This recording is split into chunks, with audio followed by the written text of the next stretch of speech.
Welcome to Letters of Intent, the podcast where risk takers and deal makers come to unpack the stories behind bold decisions, big deals, and breakthrough moments in business. We dive into the legal, strategic, and human side of deal making, from founders raising capital to companies scaling through smart partnerships, the ones navigating tough pivots and exits. I'm Pulkit Agrawal, managing partner here at Carbon Law Group. And I'm Sahil Chaudhry, corporate attorney here at Carbon Law. Today, we are thrilled to welcome Pulkit Agrawal, co-founder and CEO of Chameleon. He's a product-driven founder and someone who's helped define what a great user onboarding looks like for SaaS platforms. Pulkit is building something really special with Chameleon. It's a platform that helps SaaS companies drive adoption through in-product guidance, tooltips, and onboarding flows. Whether you're launching a new feature or trying to reduce churn, Chameleon helps you meet users where they are inside the product. And Pulkit is also just someone we've known for many years. We're all connected to IndieCore. Pulkit was actually my first mentor. He helped onboard me at the Bugger Employment Institute in Rajasthan. And so I'm really excited to see where his journey has taken him since then. Yes, I'm really excited to learn more about the genesis, of Pulkit from IndieCore.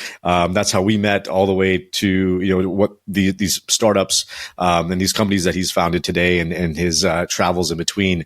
We'll dive into how Pulkit approached product market fit, early stage go to market strategies look like for him, and how he applied them to highly technical SaaS solutions. And also we'll learn about what you've learned, Pulkit, navigating the venture landscape while staying product obsessed and product driven. It's not easy in the world of venture capital, and we love to learn more about how you've done it. Sounds great. I'm glad to be here. Thank you for inviting me. Yeah. So just to kick things off, Pulkit, I want to start with your personal journey. I mean, were you always an entrepreneur? What were the first seeds of entrepreneurship for you growing up? Yeah, I'm happy to chat about that. So I grew up mostly in the UK, not necessarily known for its recent, entrepreneurship. Maybe back in the day, in the 1700s, 1800s, we had some enterprising folks, the English. But I think so often, like I'm sure many people experience this, modern school system teaches you to think in the box and teaches you to follow a path. And even at university, I felt my risk tolerance was pretty low because you're always thinking 1 year ahead. Like, what am I doing next year? And what am I doing after that? And you're thinking very much in a ladder. And when you're thinking in a ladder and thinking about career progression that way, you're really removing the opportunity for risk and removing the opportunity for any kind of new ideas to change direction. So I would say I kind of grew up, my parents were professionals, and we did not have a business ethos in our family, where I've seen my friends who maybe have business in their family, they're much more comfortable with the ups and downs of business. And that can be financial ups and downs, or you are making bets, making and trying new things. I think for people growing up in professional households, or at least for me, it was very much about, build slowly in a very linear way. And I think that's that kind of, even though funnily enough, my parents were immigrants, and there's a ton of risk associated with that. And later, when I reflected with my father on his immigration journey, I was astounded at how much risk he took. But after being an immigrant, you kind of maybe change your mindset to be like very much about stability. So I think coming into my professional life, I was not really a risk taker. I was not an early adopter. I was not super open-minded. And I really was following the path that had been set by other people. So prior to entrepreneurship, where did your career start?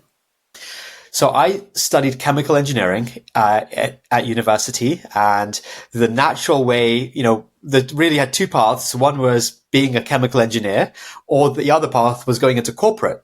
This is back in 2008, where, corporates recruited you on campus and they gave you snazzy swag, and it was very prestige oriented. And actually, I remember reading an article from Paul Graham, which was quite seminal, where he said, "Don't chase prestige." It's almost like what has gone before.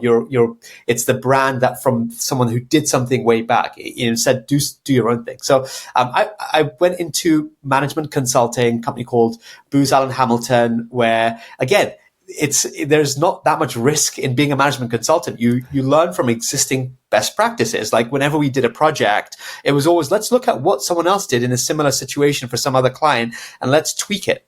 And so you're still very much in the box. You're not really innovating. I learned a ton for sure. Like I don't want to complain about that training that I got, all around client delivery, making high standards, service orientation, professionalism. There was a lot in there, but that's where I began doing kind of projects for corporates to improve things like how do we break into a new market or price a new product or think about cost cutting or acquisition. So it was very corporate, but within a team, learning from other people.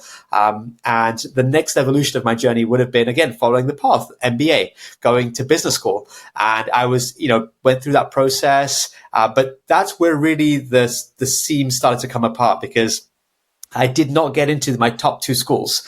And so that was my first moment of like failure. I'd say that was significant, that I've really felt, where it wasn't just like, smooth rolling to the next thing, and forced me to introspect of like, hey, what do I want to do? Do I want to go to my third choice option? Do I want to wait a year and reapply? Do I want to do something different? And one of my mentors, one of IndieCore's founders, Rupal Shah, had a profound moment when I had a conversation with her, and she really pushed me to create my own business school by actually applying and practicing business and trying to start a business instead of studying in the classroom. So that was probably one of the moments that I remember as that changed my risk appetite trajectory. That's amazing. Yeah. Your story resonates with me because it actually is a lot of what my story was too. My parents are professionals. My dad's an engineer. My mom's a physician. And it's interesting because, we all went into kind of entrepreneurship, and now, we've opened up our own, companies and built firms. But you're right. Our parents took different risks. They emigrated to other countries. I think it's so fascinating to kind of think about what they've done. And how much do you feel like your ability to take risks, though, is because they've set you up in a certain way, because they give you the background and the foundation to actually launch into something and take maybe a bigger risk? 100%. I mean, choosing to take risk is an incredible privilege. Yeah. And you can only have that when there's other people that have provided for you such that you can have that choice. Most people in the world, taking risk is a compulsion. They have to do it because to survive, they have to do it. Right. And so in some ways we have this privilege, but in some ways we have this disadvantage because, innovation comes from constraints and being forced to have to solve something. So it's an interesting perspective, but 100%, credit to and gratitude to the fact that I was, where I was born, who I was born to, the investment in my education, and the safety net that I had to fall back on, which allows, us to even consider taking risk. Absolutely. Absolutely. So, we've given us a great background on your story through, undergrad and then going to consulting. But you're getting to a point where, you said that, okay, something happened in your life where kind of created an inflection point and created caused you to take a big detour, as some would say, from the traditional well-beaten path of school, marriage, what's everyone we feel expects of us. So what was that? What was that catalyst? You kind of alluded to a little bit, but I'd love to get a little bit deeper. What was that catalyst, and how did you come to that recognition that, this is not the path for me and I want to try something else? The process of applying to business school, there's a lot of soul searching in that because they ask you to really go deep into what you want to accomplish in life. And I hadn't really thought about it in that time horizon of like, hey, let me write an essay about what I want to accomplish in 15 years. And so that kind of forceful activity made me question what I had maybe implicitly assumed was my career path. And I realized that actually I don't want to be attached to having to be in a corporate job when I come back after business school. And I felt like going to business school would give me some debt or some obligation to my company that I would be back into it. And then in my mid-30s, maybe getting closer to family, would I be able to take the same risk as I'm able to do now? And I decided I don't think I would. So I didn't actually want to get sucked into that and hooked into that. So that's when I was like, okay, well, what happens if I don't pursue an MBA? And I basically, after this conversation with Rupal, sent my resignation just like on the spot. And it was kind of like a little knee jerk and a little reactionary. And I got called into the senior partner's office being like, hey, what happened? We just staffed you on a project. We just like talked about, you being a good fit for this. And I was like, look, I don't know what I would do. I don't want to go to business school. And they was like, okay, look, I get where you're having some crisis of confidence. Like, go take a sabbatical, like take some time off, come back when you're ready. And I was like, okay, fine. And that was actually nice because it helped sell it to my parents more easily. I was like, okay, I have a job. Don't worry.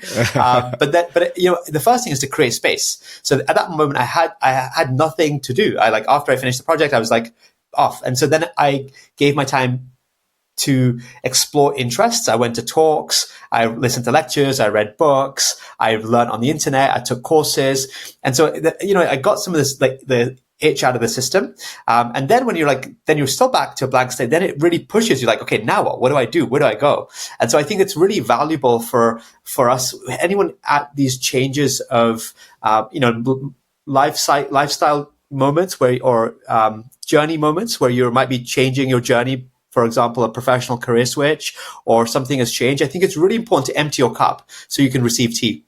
Yeah. And give yourself space for that. A lot of people want to have the next thing lined up before they have the current thing finished. And that really doesn't give you space. Yeah. So that I think was very valuable to me. And then it was really by chance, because I invited the opportunity for chance, that I met somebody that was starting something in the US that was a tech business. And I was like, oh, hey, can I do this? And he was like, yeah. And so without doing a formal process of evaluating all of my opportunities I was like, let's go for it. And I basically packed a bag and came out on a tourist visa and stayed in his living room. Very much in some ways, quintessential like startup story. And we were working on a product. And so that was the first kind of, I guess the next window into this journey. That's so great. And honestly, I feel like, all three of us probably have somewhat similar stories.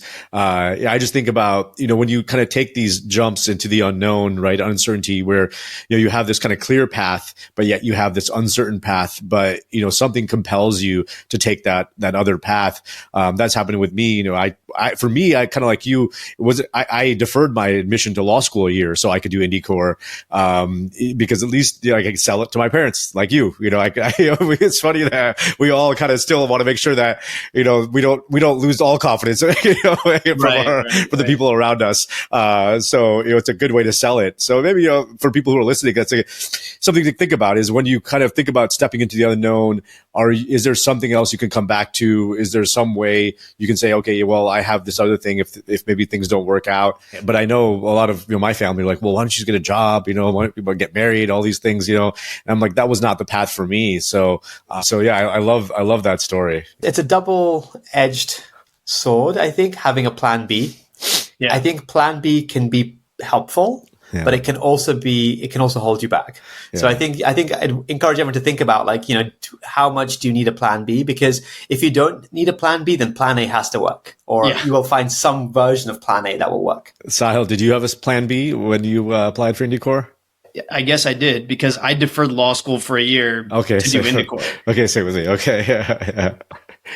It's really interesting as Pulkit, you were talking about risk and kind of being a management consultant, because what you were describing in terms of finding something that already works and then applying it to something new is exactly what we do as lawyers. It's probably like the most risk-averse type of profession in that sense, because you actually, as a best practice, you have to use something that's already worked. But one thing I have noticed is we actually don't have a way of avoiding innovation either in our business, because with law now, with AI, with the internet, with the number of, probably used to be able to be a local attorney just for the people in your neighborhood and you could make a living off of that. But today, everybody has every option.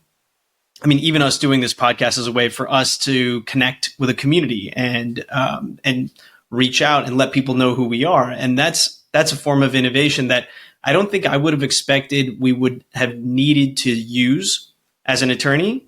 I don't think I have ever considered myself such a risk-taking type of person, but I do kind of agree with what you said. if you have a plan B, you have this thing in the back of your mind to fall back on. But I think that's less and less true today. I think that now when we take a leap, we've got to figure out a way to make it work, because your plan B might be obsolete by the time you get back to it. Because everything is moving so quickly now. Everything is moving so fast. Yeah. I mean, we're starting to explore even AI, Web3. There are so many layers of law that are being discovered today and created as we speak. So I think we have no choice but to be more open to risk. But I do have to ask then, how do you think about, I mean, you're in the space of tech. Things are moving very quickly. How do you think about de-risking an idea? How open are you to the changing iterations of what your original product is? Yeah, good question. On the latter, I think it's a little easier. I think this is, startup advice that's not mine. So I'm kind of replaying it, but it's to be married to the problem, not to the solution. And so if you get married to the solution, that's a ton of bad news because it's essentially you get attached to what you've built. There's sunk cost fallacy. It's harder to innovate and harder to see the true global maximum. So you've got to stay attached to the problem and be able to discard stuff you've built and worked on when you see new data that tells you a different truth. And in some ways, we're experiencing that today. We are moving away from some of the core of what we started to on and offered, right? Because it's the user expectation has changed and what we started with is no longer in vogue. And so we've tried to innovate on that. To your early question, how do you innovate? I think, getting testing yourself against the market is the best way to validate. But sometimes there's a lead time to get to that test. So then the question is, how can you proxy that true test? Kickstarter is a great way to validate in the market without having to build a product. You don't need the full lag time of building a product. You just have the lag time of designing the concept and marketing materials. You launch it and then you get market validation before you have to go build it. But in software development, there's analogies to that, which is prototype testing, building a prototype, which is not the full product, but exhibits some of the same functionality. And that itself has undergone wholesale change in the last 6 months because of AI. Previously, you might build a prototype that was built on design. So you'd create a design in Figma, you'd create a prototype, and it would be clickable through, screens, basically. You click through on screens and see what it says. Nowadays, people can code applications through vibe coding, using tools like Lovable, Bolt, Replit, Cursor, etc. And so you can build real products. Now, those tools are not yet sophisticated enough to build product that resembles your design system very well or uses your product architecture super well. So you might still build throwaway prototypes, but those are much more real. Like you can actually play with them. So even prototyping is changing. And I recently did a session with some product managers and everyone's kind of saying the same thing, is that it's improving prototyping, which will eventually or essentially reduces risk because it allows you to validate with the market in a much more effective way. That's fascinating. Yeah, I'd love to hear about, you talk about the problem and falling in love with the problem versus the solution.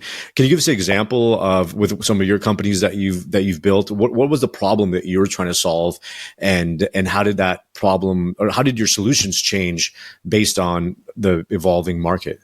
Yeah. Okay, great. So there's a really simple example, which is the company Chameleon that I'm working on. So the original premise was we want to make user onboarding better. And it came from our personal pain point where I was trying to learn how to use a tool, Asana, and it's a project management tool. We use Asana. Yeah, we use Asana internally. Yeah. Great. So you may be familiar, but back then, 10 years ago, they had a really extensive help center and really good documentation, lots of videos, but I find myself going back and forth a lot. Like I would be in the tool, I have to go to the help center, read something, search for something, watch something, come back, try it, go back. And we were like, hey, why can't this be more in line? Why can't this be more contextual? And so, so that was the problem. The way it manifests was like, oh, let's give product managers who might care about user onboarding or better usage or activation of their users for their product. Let's give these product managers a tool such that they can build this without requiring engineering, because we found out that actually one of the reasons they weren't doing this was because engineering was backlogged and it had competing priorities. And you're trying to ship features and no one really has time to iterate on your onboarding. And so we built a product for them, and we said, okay, well, a common pattern today is these walkthroughs, like these step-by-step kind of guides. And so that's where we began. But over recent years, we found that the guides that were built, the walkthroughs that were built, have not been always very effective because they are often not designed super well. And by that, I mean like the content is too much or too early when I'm not ready for it, or it's too intrusive or interruptive. I'm trying to do something else. Or it's not relevant. Like I'm here because someone invited me, I have to do one thing, but it's telling me about all these new features. Like I don't care. So in that sense, like that pattern, it hasn't always been very successful. In some cases, it works very well, but it's hard to get the triggers right, to get the rules, the targeting, the context. So now one of the things that we invested a bunch of time on is to, instead of offering these step-by-step guides that are overlays, we want to give you little components that you put in the page. So like a banner in the page or a tile in the page. And the reason that can be more effective is they don't interrupt a user. So a user has more choice to engage with that when the user is ready. So it's like, oh, hey, there's a little call out for a new feature that Notion has launched. Well, I right now I just need to get this doc written. So I'm going to ignore that, but I'm not going to dismiss it because it's not getting in my way. And then once I'm finished, maybe I'll check it out. So ultimately, it gives user more choice. User engages better with it. And that's a change. And that was technologically a hard change as well, because we went from being a layer on top to having to sit in the page, work well with everything around it, do it no code, be performant, look native. And it was hard, but that, I don't care for product tours necessarily the old school way. Like that's not, even though that's what our product was all about in the first few years. Like the goal is still, we want to give ways for products to be more personal, more contextual, more dynamic for the end user and their intention and their state of mind, so that it's easier for them to use the products, discover the products, and find value without requiring a ton of engineering effort. That's still the goal. But the way that we'll solve it, it has changed, and it's going to change. We're doing new things, and we still feel like there's a lot of work to be done on that front. Interesting. I'd love to know, like, AI is obviously the craze right now. How has AI disrupted or affected your approach to solving these problems? I think one of the most fascinating aspects is that it changes user expectations very quickly.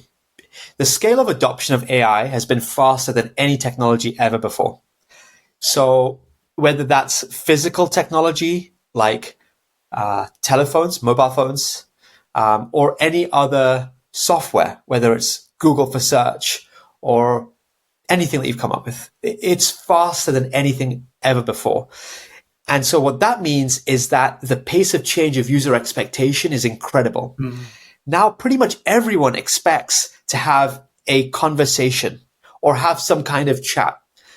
Everyone expects the responses to be to know the basics, to know some stuff about me, for me not to have to repeat something, for things to get better quickly, because we're so in tune, or at least our customers in the tech community, so in tune with the expectations that ChatGPT has set, essentially, or some of these AI models have set. So now when they come across a different product that has some kind of chat, but that chat is dumb, it's very frustrating. It's much more negative than it would have been 2 years ago. And so your expectation has changed and the goalposts have changed. And so if your product doesn't adapt to it, it's at serious risk of disruption. And we've seen the disruption happen with other software products at an incredible scale. I don't know how familiar you are with this world, but Google searches are falling off a cliff as people go away from Google and to other tools like ChatGPT or Perplexity. That means SEO, or search engine optimization. That's one of the primary go-to-market tactics for software companies, of appearing high in search results because of content that they've created and optimizations they've done. That is falling off as a channel. So now you're scrambling to find new ways to get to your audience and get included in AI or have social proof or whatever else you're doing. It also means software that used to be about value of data, and sometimes user-generated content, the likes of Chegg for homework answers or Stack Overflow for engineering topics, they have fallen off a cliff because you can now go to GPT for that. So there's serious risk of value that you've built up over many years falling off a cliff, which is a very scary prospect. And so, but I think that's the world we're in. Like, that's the context, is that the AI adoption is incredibly fast and businesses have to react. And if the ones that don't react, they're going to get disrupted. It's just, there's no two ways about it. No, it's absolutely fascinating. And I think from a legal perspective too, what's happening with Google, just recently there were 2 antitrust cases found against Google saying that they are engaging in monopolistic competition in, with regard to search and, also its ads business. So that's also going to affect, what happens to them with AI in the future. Judges may very well require them to license their search index, which could now open up for competitors like OpenAI and others to come in and now compete with Chrome and other software that they've developed. So I think it's really fascinating times to see what will happen. But of course, not to discuss politics in too much depth, but how close Google is to the current administration may also affect what happens as well. So there's some uncertainty there. And yes, I also, Sahil, I wanted to also, just because we have this amazing shared experience with IndieCore, I wanted to also take a little deviation from what talking about startups, and we'll come back to the founder journey and some of the more technical terms when it comes to building a startup. But I'd love to chat a little bit about IndieCore, and just for listeners who don't know about IndieCore was this amazing organization that existed for about 15 years, I think, right, or about that time. And someone maybe it's still in existence in some iteration. And it was started by 3 siblings, Anand, Rupal, and Sonal.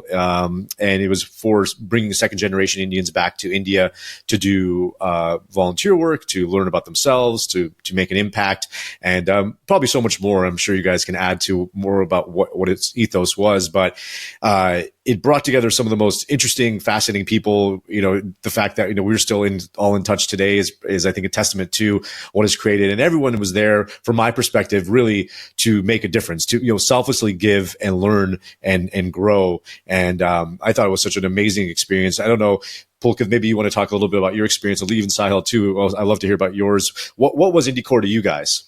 Yeah, we didn't really touch on that in my journey, but I think it was certainly transformational, and I'd probably feel like I'd learned as much during my IndieCore year as I did through university. And a big part of that was I was taken out of my context and I ended up in a very new context. And that context was a village in India that spoke Hindi 100%, no English, was relatively traditional in its culture, and living there for a long time, trying to build credibility, relationships, and drive some change in some initiatives. And I think beyond any impact we had on the community, I think the deepest impact, or the biggest impact, was on me, for myself. And I just learned about viewing things from a different perspective and being empathetic and going and seeking to learn and understand instead of judge.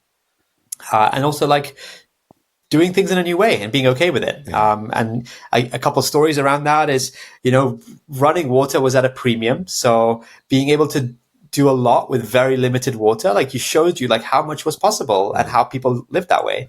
But also I remember meeting people who might have been guilty of some bad practices that we might consider, whether that's domestic violence or infanticide, which is pretty dark, but realizing that there's a context to them too, and there's a story and there's a reason. And so I think I would advocate for every young person to go and live in a new culture for a year, because I think it opens up your worldview in a way that travel and holiday and book research and TV does not. So I think it was transformational for me, but I'd love to hear how Sahil paraphrases it. Definitely, I agree. And I mean, Pulkit and I developed a great friendship. He was at my project site before I was, And so he introduced me to the community. He introduced me to people who became my friends during my year-long stay in Bugger, the village that we were at.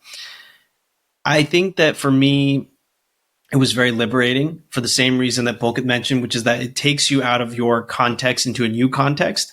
I also learned that we weren't really there. On the surface level, we were there to help, but really we were there to connect with ourselves and people who were living in a different context than we were. And that was what I came out of it with, was the important lesson I learned was that if you're just a part of a community and you're giving of yourself, that is a very fulfilling experience. And nobody asked us to be there. I think it would almost be condescending for us to say that, we were there in this one-sided way to just help other people. I think we were definitely being helped as well. I think something that probably unites all three of us is we do have a desire to get to know ourselves. And I think that was a big part of what that year was about, was we needed to be shaken. We needed to be thrown into a new context with new people, with new problems, new ideas, because I think that each of us, I can just speak for myself, I needed to know myself in a new way and to rip apart kind of the BS or the facade or any kind of illusions I had about myself. I needed to be thrown into a new context. And the goal was, of course, I was part of Bugger Employment Institute. We were helping people find jobs. We were teaching English. So yes, I think we did help people. And at the same time, I think I was helped in a profound way where I had the very unique opportunity to get to know myself in a new context. And I think that's what I carry with me, is that I don't feel so attached to my external circumstances now, because I know if I get plucked from this into a new context, I'm going to see my old problems in a very new way. I mean, I do think that we get very attached to our realities, but that year taught me how quickly I could be removed from a context and be introduced to new problems. And all of a sudden, those become the most important thing to solve, and the people and the relationships. So I think what IndieCore really gave me was the desire to be present, because that seems to be the most fulfilling way to live. But I did see, I have to say, I saw a lot of early seeds of entrepreneurship from Pulkit when we were in Bugger. I remember you were part of somebody launching a pizza shop. Oh, really? Yeah. Okay. And Pulkit was definitely like a management consultant for Bugger. And I saw him in action, and I really admired that. And people trusted him and his analysis. And he was, looking at the village we were at as a market. But it was, how do we introduce micro enterprises that are going to help people and can be aligned with the profit incentive? So I thought that was interesting, and I saw him in his kind of deal making flow. So I do want to ask, okay, you have a vision as an entrepreneur, you have a market that's changing, you have your leadership skills, but then you've got the nuts and bolts of making a deal. So I imagine that as you're in the tech space, you need to raise money, you need to hire people, you're dealing with third-party vendors, you're dealing with employees. There are a lot of different contracts on the table, and you're not a lawyer necessarily. Well, you're not a lawyer, but you are a deal maker and you're an entrepreneur. So I would love to hear how you see, number one, your early deals that you made. What were the most important deals that you made in terms of your co-founder, your first design partners, your customers, your investors, your employees? What were the early defining deals? And then as a corollary, as a side question, did you need to self-educate on the law? Did you work with lawyers? Like, how did you deal with the legal architecture of putting this all together? A funny story about that, which I'll share. But I think of a deal, you referenced the nuts and bolts of it or the contract of it. I think the contract it's like an iceberg. That's the tip of the iceberg that you see. But there's a whole bunch of stuff before. And I think that's the key thing in doing the deal, is that you have to get on the same page so that you can then sign a contract. The contract is just the fruit or the manifestation of all of the stuff that's gone before it.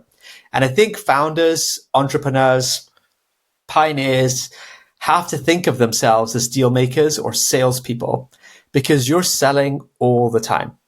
And for example, you might be selling the idea to a potential co-founder and getting them on board. You would be selling the vision or the market opportunity to an investor. You'll be selling the solution to a customer. You'll be selling the mission and the culture to an employee. And in all of these times, you're always selling. So I think it's key that every founder thinks of themselves and gets comfortable thinking of themselves this way. And it's not sales in a sleazy, kind of underhanded, snake oil kind of way. Like, no, having done sales for a startup, they realize it's problem solving. It's meeting need and opportunity and value. And so that, I think, means that I have a lot of respect for sales. And I think when it's done well, it is an art as well as a science. And so I think, there's a ton of deals, and happy to talk about any of those that you think are interesting, and also happy to talk about where have had to get lawyers involved, and sometimes lawyers are expensive, so I've also had to have creative ways to get free legal advice as well. Yeah, we'd love to hear, where are some issues that you've had to bring in lawyers, or perhaps had you create an agreement or phrase something differently, you would maybe have avoided lawyers. I think that'd be really interesting to hear for a lot of our listeners. So I think one just side story, which was when we were first starting this company, we actually had a legal challenge from somebody that was disgruntled and claiming that we were infringing on their copyright and intellectual property. And in the very early stages, any kind of controversy like that can kill the startup, because it can create tension and stress amongst the co-founders, or it can create bad signal towards any potential early investors, because no one wants to touch it if it's unnecessary risk. There's already all this other risk, like adding an IP risk onto a early stage product doesn't seem worth it. So when we had that threat, I was like, oh my God, what? Like, I don't know anything about this. And so, and I didn't know anyone in the Valley or in San Francisco where I was living. And so I literally went to a meetup for IP lawyers and just found one, went along to it, certainly was an imposter, but I made enough of an impression on one person that we became friendly. And then I asked him for help. I was like, hey, by the way, nice. Can I get a quick little input on this thing? Using that British charm. Yeah, it really helped when my accent was stronger. But he basically helped me. He was like, I don't think you have an issue here, because by the time anything goes to court, you'll be able to how close is it? And I was like, that's not at all. It's completely different software. It's like, you can probably rewrite it. You can probably show that there's nothing here. So he just gave me some confidence, verbal, around the process, which meant oh, wow. This meant that I could sidestep this threat of law being this thing. I don't know how it's going to work. I don't know what the court thing's going to be, and lawyers are expensive. And I could really just sidestep that with some useful direction and advice and continue on the journey. So that was a super helpful legal advice around not needing a lawyer, to be too involved. Nice. So befriend lawyers. Exactly. It's good for you. It's good. That's right. Go to lawyer meetups. You never know what could come in handy. Exactly. How do you think about, initially you're probably, when you've got a startup, there's not a lot of cash available. You're raising money, but you need design partners, you need employees. How do you think about equity, and how do you think about compensation and incentives and creating those kinds of arrangements and agreements and avoiding misunderstandings in that process? Yeah, I think the first one comes to be co-founding. When you're co-founding something, I think when you're doing that, I've been around many situations where there is uneven distribution of equity between co-founders. Some of them is because someone started early and then someone else joined later. Some of them because someone's full-time and someone's part-time in the beginning. Some of them because it's someone's idea, and there's different reasons. But it's really important to think of equity as a future asset. It's not a current asset. It's almost like you're committing to a future pot. And most of the work for a startup is in the future. Like, it almost doesn't matter where you join the train. Most of the work is still up ahead. And so it's important to reward or give people that, value that instead of valuing the extra 1 year or 6 months or idea that I had earlier. And so because I think it can really lead to fractious, relationships later. If someone's like, well, okay, well, you started 6 months before me and now you have 60 and I have 40, but we've been working on this for 5 years. So that 6 months is really negligible and the 5 years is much more valuable. And it doesn't make sense to have this split. So I think that's one thing, one aspect of it to think about. I also think, like, for early stage employees who are considering, joining a startup and getting equity, you've got to think of it like a potential bonus. In most cases, it's not going to yield very much. It's only in a very few cases where your equity is going to be material relative to your cash comp. So, yes, optimize, based on your risk profile, but consider equity as a nice bonus. So that's probably second consideration or lesson. And then in terms of thinking about expensive vendors in the early days when you're cash poor and time rich, but you have equity, again, think of it as how valuable could this be over time? And so even though, we've heard the story of the guy that painted Facebook's mural, earning millions, that's a very rare story. But, there's other ways to solve for it too, including the way that we first worked with our first law firm, which is deferred fees. It's like, okay, we're going to defer our fees until we raise a Series A. And many law firms will, who work with startups have those kinds of programs in place. And they realize, if you are succeeding, then, it's a win-win. And so that's another way to manage risk, is to defer compensation or defer fees, if you can, instead of giving away equity. Great insights. Yeah, really, I think really helpful for people starting companies to think about and to even discuss with service partners. I agree. When starting a company, if you had advice to someone who's looking to start a company for the first time, maybe they're right out of college, they have a great idea. What's one piece of advice you would give them to help them succeed or be more successful with that journey? If they're at the idea stage, I would say that in some cases, people are protective of an idea, like, oh, I'm not sure I want to share this, or should I share it with people? Is to really or sign an NDA. I get NDAs from clients. From people. I'm a lawyer. Really shred all of that nonsense. No one's copying your idea, because actually the hard work isn't coming up with the idea. Ideas are a dime a dozen. Right. The hard work is in the execution and the commitment to that idea. And it's likely, ideally you find an idea that represents you and the thing that you could be committed to, because it might be a 10-year journey. And so it's rare that you're going to be sharing your idea with somebody else who's in this, in this situation where they also are willing to commit 10 years to the same idea and don't already have their own idea that they want to pursue. So don't worry about sharing it. Share it widely. Get as much feedback and input as you can. But yeah, it's really about trying to get validation. Think about how you get validation. What are the signals of traction? And trying to get them as quickly and as early as possible to help, give you confidence that you're pursuing the right path.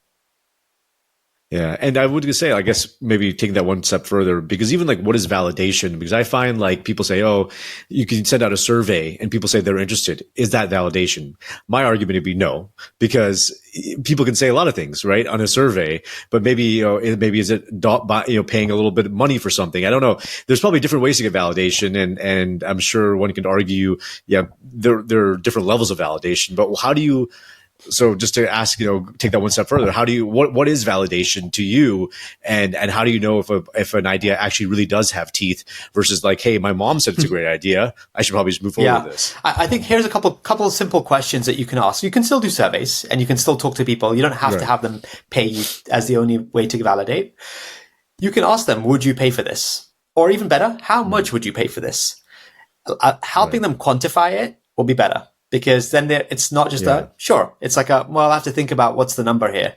Similarly, you could ask them on a scale of 0 to 10, how great is this idea? Or, how much does this meet your need? Or how much of this is a priority on a scale of 0? It's a super simple question. You can apply that scale to anything. But the key thing is in that scale, think of it as like an NPS scale, which means only 9s and 10s are validation. 7 or 8s and passive, and everything below a 7 is rejection. So if someone says like, I think it's a 7 out of 10, which many people will do because they want to be confrontational with you and tell you it's a shit idea. But a 7 out of 10 is like, they're not into it. Only 9s and 10s are into it. Yeah. So you can apply that to any question to get a simple, quick read of the truth behind how much do they really believe in this. Yeah. When I need validation, I just type into ChatGPT, "Am I okay?" I heard they rolled that back recently. They rolled back the sycophantic attitude. That's going to be a problem for me. You might have a crisis of confidence coming up right now. Yeah, I've basically been using it as my life coach. I need to check in with you, though. I need to check with you more now. So I'll they saw there were too many sales getting too much validation from ChatGPT was burning too much. They're like, roll this. It's causing a big strain on their system. The compute cost was just way too high. To keep up with your ego. Please tell me I'm okay. Puffed up. They're like, this is a bad use of money is to validate Sahil. Pulkit, what's next for you? What's next for Pulkit and Chameleon? On a personal level, we're expecting a child, which is like the big next thing. Congratulations. But from a work perspective, I'm working on a new product, which is also very exciting. It's given me a chance to go back into like the depths of early validation, of assessing risk, of assessing whether people really care about this thing or not. And, one thing is like, sometimes you do have to push through. You do have to be hard headed when you believe something. Cause, when you're getting validation, a lot of people will say no. You just have to find some people that will say yes. And so that's kind of a fun journey for me to be back in the trenches on that. That's awesome. It's exciting. I need to actually discuss with you and just book some time with you offline, because we have a few products we're building in Carbon Law Group and help people speed up filings with Delaware, as well as our own lawyer platform. So we might need some product insight and might have to utilize Chameleon going forward. Yeah, you can use Chameleon. I'm also available on a per hourly basis or per 6-minute basis for any advice. Okay, for 6 minutes. Beautiful. Yeah, no, this has been great. Thank you so much for taking the time to share about your journey. This is really, this podcast really is about to understand founders, entrepreneurs, deal makers, how you approach risk, how you approach growth. So you've, really opened up, I think, a lot of insight on what it means to build, and your journey is so fascinating, and I think it can resonate with so many people trying to be an entrepreneur and build and see that it is possible, and there's no one path to do it. Pulkit, where can people find you if they want to connect? People can find me on LinkedIn. That's where I'm active, and I do, DM. Feel free to connect with me and DM me. But hopefully there are many Pulkit Agrawals, so find the one that's co-founder Chameleon. Right. This is great. So, Sahil, any closing thoughts based on kind of what we listened today? I gave a few of mine, but what about you? So I think the biggest lesson that I've pulled from this conversation with Pulkit is about just being very persistent and pursuing your vision, not having a plan B, but letting your vision evolve with the times, understanding you're in a market, but pushing through. And then also make friends with lawyers. Yes. And also I would say, to add to that, is and lean into opportunity when it arises, because, for all of us, IndieCore was such a unique opportunity that came up at a unique time. Unfortunately, it's no longer around. There are other iterations of it. I know we were talking before the podcast started recording about a summer camp for Indian origin people in Philadelphia. No, where is it? In Philadelphia? Yeah. Somewhere in the Northeast. So there's still opportunities out there. I would still seek them out. How I found out about IndieCore was randomly at a dinner party in Arizona I was at, and someone's brother had gone. So it was very random how it all happened. But I would say, keep pursuing your interests, and and let other people know about what you're interested in, because oftentimes people will be there to help you and make suggestions that could really change your life. Thank you so much for joining us, Pulkit. We look forward to having you back on. Thank you so much. It was a fun time to be here. Appreciate it. Thank you. That was Letters of Intent. Watch out for new episodes dropping every Wednesday. Thanks again.